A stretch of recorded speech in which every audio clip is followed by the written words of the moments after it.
Hi, welcome to BFS Wargaming. It's Patrick here, and we're going to do the first episode of Warhammer Chatter on BFS Wargaming.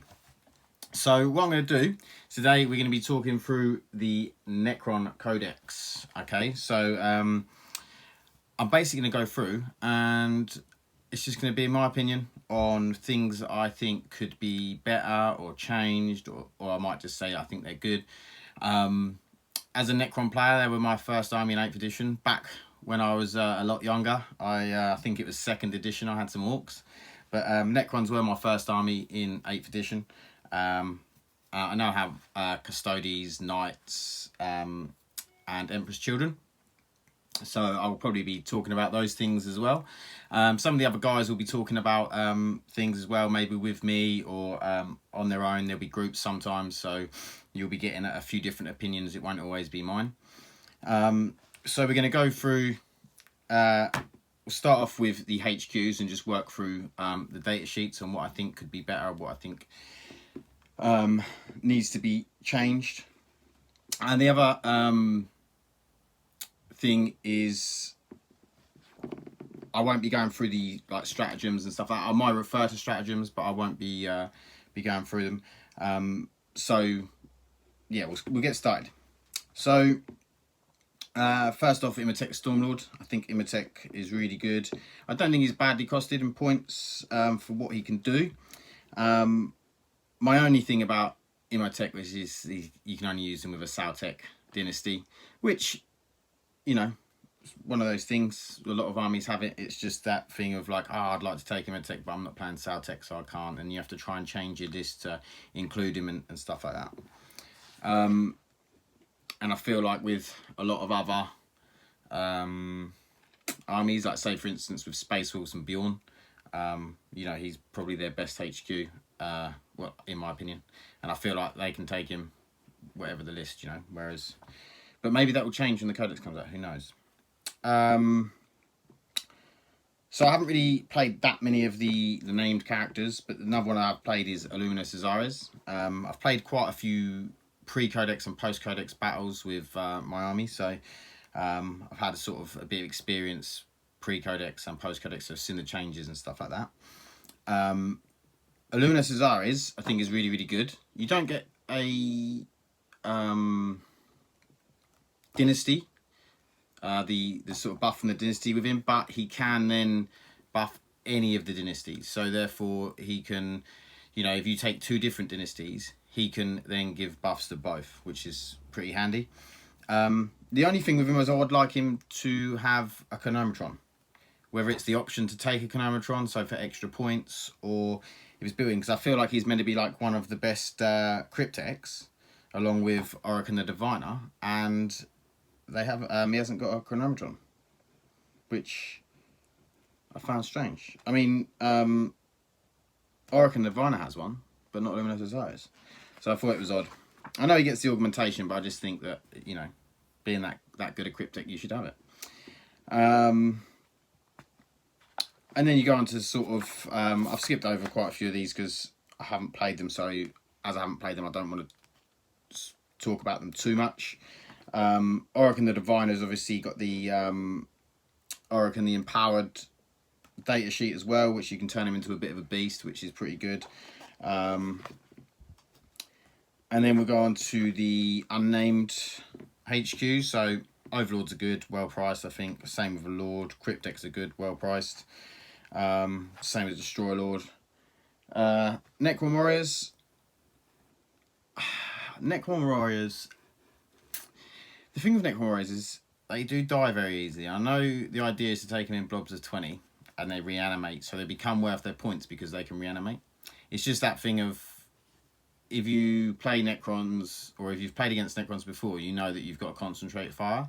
So you're probably going to concentrate on them Necron Warriors and take them out. But then, I suppose that's sort of one of those things of making someone play necessarily not how they want to play. Maybe it's not good for the objectives, but they have to focus fire on that one unit. So, you know, 12 points for a Necron Warrior. You know, you sort of, I suppose it's about right. Immortals, good, yeah. I don't think that as much as Immortals, I think they're good. The option of Tesla and the Gauss, I think Both really good weapons, like different for different things.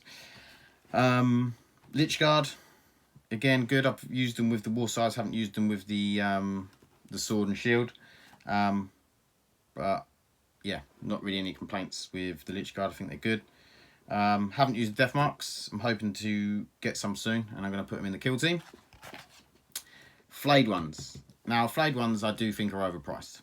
I think if you take 20, they are more effective, but they're much more expensive than I think things that are very similar to them, such as Gene Stealers and things like that. Things that are of a very similar, on a similar scale to what they are, or similar abilities to what they have. They seem like they're a lot more expensive. So I think they could be done with dropping about 3 points, 4 points, you know, take them down to sort of 13, 14 points per model. I think that would be much more in line and actually make them worth taking, because this is what I want to talk about. I want to talk about things that are worth taking. So at the moment there's things in the Necron Codex which people probably just don't take because they're not viable. Now, I'm not expecting everything to be competitive as such or amazing. You know there's going to be some things that are better than others, but I think with flayed ones they're just nowhere near worth the points to take. So people end up taking them just because they fancy giving them a go, because that's what I do. I'm like, oh, I want to play my flayed ones just because I haven't played them for a while. Not that they're going to be any good or a good asset to the list. Triarch Praetorians, I haven't played them. I've heard they're okay, but again, they don't get the Dynasty keyword. Triarch Stalker, I feel it doesn't get the Dynasty keyword. I think this lets it down quite a lot, and it doesn't really have enough firepower. It doesn't have enough shots to really, you know, I'd take a Doomsday Arc over a Triarch Stalker, because they both have very similar abilities in terms of quantum shielding and stuff like that. And the only thing that Triarch Stalker has over it is the targeting relay, where you can shoot something and everything else rerolls ones against it, which is a great ability. But now you've got the Niliac Destiny, which you reroll ones if you don't move and stuff like that. I just don't think they're now worth their points, when you could just take a Doomsday Arc for very, very similar points. And in the Doomsday Arc, you get the Gauss Flower Array as well, so it's like in effect having 10 warriors embarked in that Doomsday Arc. The Cetans, I think they're good. I liked what they've done in the Codex. Wraiths, I feel like they're probably a little bit expensive. I think they maybe could be taken down a little bit, especially the guns and stuff on them. I just feel like, you know, they could drop them a little bit, especially when you look at something like Grotesques, and Grotesques are nearly, I think, half the points of a Wraith, and they're 4 wounds, I believe. Similar strength and toughness if you have the homunculus with them, and with Prophets of Flesh they have a 4-up invuln. I know Wraiths have a 3-up invuln, but yeah, they're very, very similar, and the Grotesques are a lot cheaper for the Drukhari. Tomb Blades, yeah, no complaints. Destroyers, obviously they're fantastic. Heavy Destroyers, Spiders I would never take. They need to do something to make them viable. I'm not even sure what they need to do, but they need to do something to make them viable. I mean, the Gloom Prism, the fact they can deny the Witch is good. The Scarab thing is just, I wouldn't bother. Again, I think they have to pay for the Gloom Prism as extra. And yeah, I feel like that should be built in with it anyway. And I think it should probably get like 2 deny the witches and +1 to deny the witch, just to make it actually worth taking. Because I know it does the you can heal D3 wounds as well, but for a vehicle, but it's just, I just feel like it's not really worth taking for its points. It's just like it's taking the place of something else which could be more effective. The Monolith. Now, this is something I wanted to talk about. The Monolith. This, I think, seriously needs to be looked at. because I think it's got potential to be a really, really good unit in terms of the things it can do on the battlefield, the stratagems you can play with it. But it just dies too easily. And it's toughness 8 and it still dies too easily. And for 381 points, they either need to seriously reduce the points on it to like 200, 250, or I think personally the best thing they can do is give it a 5-up invulnerable save against ranged attacks. I just think it won't make it invincible, because someone said, oh, they should give it. I saw on the internet someone said that it should have quantum shielding. Well, if you gave a toughness 8 20 wound model quantum shielding, well, I think you'd find it hard in 5 turns to get it off the board. It'd just be, you know, you're going to be taking like sort of a maximum of like 2 wounds probably most of the time off of it, and it's going to be hard work. So I don't want it to be so overpowered and so people just don't shoot at it because there's no point. Like, I want it to be balanced, but I want it to be viable. I want to think, oh yeah, I could put a monolith in and do this and do that. Whereas at the moment I'm thinking I'll play a monolith, but I'm playing it because just for variety, not because it's good. And I haven't got any problem with actually what it can do apart from its movement. Now the movement I think needs to be up due to the if they make the beta rules actual rules for the deep strike, I seriously think that the movement needs to be upped to like 10 inches. Nothing massive, so from 6 to 10, just an extra 4 inches, just to get across the board that little bit quicker, so you can use the transportation, the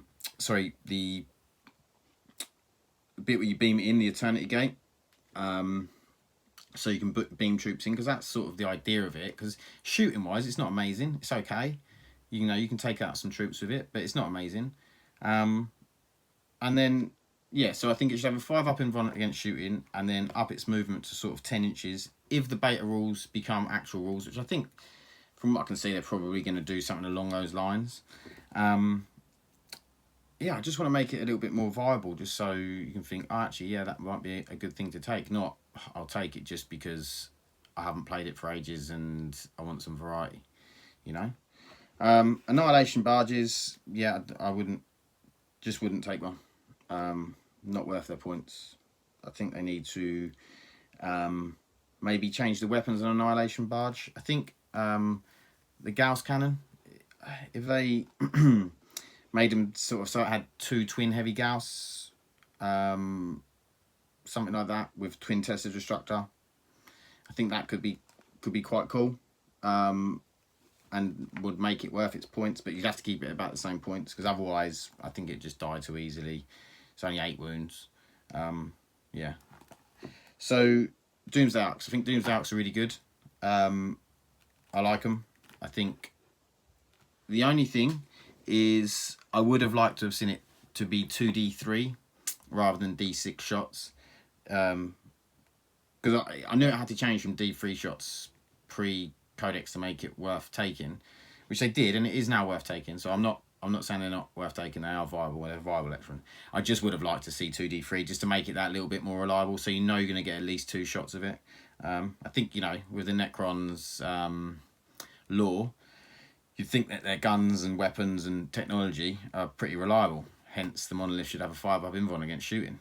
And the other reason, going back to the Monolith, was because they're 381 points. Now, if you look at a Knight Errant base, it's 395 points. It's better shooting, it's better in close combat. I know the Monolith has stuff like it can beam troops in, which is great, so they're sort of even in them terms. But the Knight has a 5-up invuln. Well, obviously all Knights have 5-up invulns against ranged attacks, but the Monolith doesn't. And they're same toughness. The Knights actually have more wounds. So yeah, I think that and obviously the Knights are much better in close combat. So yeah, I think that could be something that's definitely looked at. The other thing is the only thing I don't like about Doomsday Arc is that it has a 4+ save. I don't know why it would have a 4+ save. Again, Necron technology, and it's got a 4+ save for a vehicle. Like the Monolith has a 3+ save, so why wouldn't the Doomsday Arc? I thought that was a bit strange. Ghost Arcs are really good if you're taking loads and loads of warriors. That's the only reason you take Ghost Arc, because they give you the reanimation. So yeah, they're good as long as you're taking loads and loads of warriors. So Doomscythe. This is the other thing I wanted to talk about. Doomscythes and Night Scythes, I think, need quantum shielding because they're toughness 6, so very low toughness for a vehicle. I've got 12 wounds, which isn't massive. And they're just really, I know they have the -1 to hit like all flyers, but they're just so easy to take out. I mean, if you look at the Drukhari flyers, the Razor Wing and the Void Raven Bomber, both got 5-up invons to ranged attacks. Like, it needs something to make it viable to take because it gets shot off the table. Every time I've played it, it's been shot off the table turn 1, or so bad in turn 1, it's been taken bad, like it's almost useless to use. The D3 Death Ray on the Doomscythe isn't great. It's a good gun, but it's just unreliable, especially if you're playing at Saltec, so it doesn't take the -1 to heavy. It becomes better, but if not, then you're struggling. Because you get one shot and then you've got a hit on a 4, and that's, you know, the test of the structures are good. Like, I've got no problem with them, they're good. Like on the Night Scythe, again, the Night Scythe's great, and it would probably be worth its points if it had quantum shielding. The Doomscythe would be worth, well, I still think the Doomscythe would be massively overpointed because it's like 205 points. And if you look at the if you look at, like, for instance, the Razor Wing and the Void Raven Bomber, they're like around the region of 150. So 50 extra points for something that's not as good, and hasn't got an invon or quantum shielding or anything, you know. So yeah, I think they desperately need quantum shielding, and Doomscythe needs to be taken down at least 30 points. You know, down to sort of 175, something like that, just to, you know, then you think, oh, maybe I'll include a couple, or throw, maybe you can take an air wing detachment, because at the moment no one's taking air wing detachments unless it's like for an experiment. And Night Scythes, you obviously want them for the, again, so you can beam models in, but if it doesn't last a turn, well, you're not going to do it because it's too much of a risk. So yeah, quantum shielding just makes it that little bit more durable, like the 5-up invon with the Monolith. It's not going to last the whole game, but it's just going to, if you're lucky, you're going to get it to last that extra turn probably. Obelisk. Why would anyone take one? Absolutely worst, probably the worst unit in the game for Necrons in terms of points and what it does. Absolutely ridiculous. I can't believe they haven't made the gravity pulse better. On a D6, so the highest, the range of this is 18 inches, which again is not very much on a 6x4 board. You know, if that was sort of 30 inches, you'd start going, okay, because if you had a flyer, you just stay away from it, because it's quite easy with a flyer to stay away from it, because they have such big movement, and you have to roll a 6 to get D3 mortal wounds. Well, if that was more like a 5, 1 in 3 chance, okay, that starts becoming worth it, because its actual guns are okay, then, you know, but that you're basically just taking something that's got Tesla spheres, 4 of them, which are okay, and then you've got the fact that it's got 24 wounds, but it hasn't got an invon. It'll just get blown off the table. They probably wouldn't even bother until the end because it's just not a threat at all. So that seriously needs to be looked at. I don't even know why, when they made the codex, they thought that was okay. Maybe they just didn't want to sell any. Well, maybe they knew they were going to sell a lot of Tesseract Vaults because they fixed that. So obviously they made the C-Tans and everything better, and then they gave it a 4-up invon, which is great. It's just what it needed for the amount of points it was. It makes it a lot more durable. And it's not getting shot off the table first turn, unless you're unlucky and you get some really, really bad rolls. So yeah, that's pretty much it. It's what I wanted to talk about. I wanted to just go through the Necron Codex and just sort of give my opinion on things that I've played and things that I've done, and sort of say what I think needs to be changed on these. Let me know what you think. Maybe you think the Monolith does need quantum shielding. Maybe you think it's that bad that it needs quantum shielding. I personally think it would be then become a little bit, I wouldn't say overpowered, because it's not like it's going to suddenly kill an army on its own, but it would just make it a little bit too stubborn to get off the table. And I'm not asking for that. I'm just asking it to be a viable option. I'm not asking it to be the best unit in the game. And I think that's what it is. Is we're going to be doing some more Warhammer Chatter videos on things that we think can be made better. We're going to be doing one on the Space Wolf Codex, hopefully, and one on the Orc Codex before they come out. So a pre-chat about them codexes. So we've got a couple of Orc players and a couple of Space Wolf players. So we'll get their opinions on what they think should change, needs to change, the lore and that type of thing. So thanks for watching. Please like and subscribe, and check out our other videos on. We've got Kill Team back reps. We've got some terrain videos about Mad Gaming terrain, really good terrain. Check them out. And we've got a load of 40k back reps as well.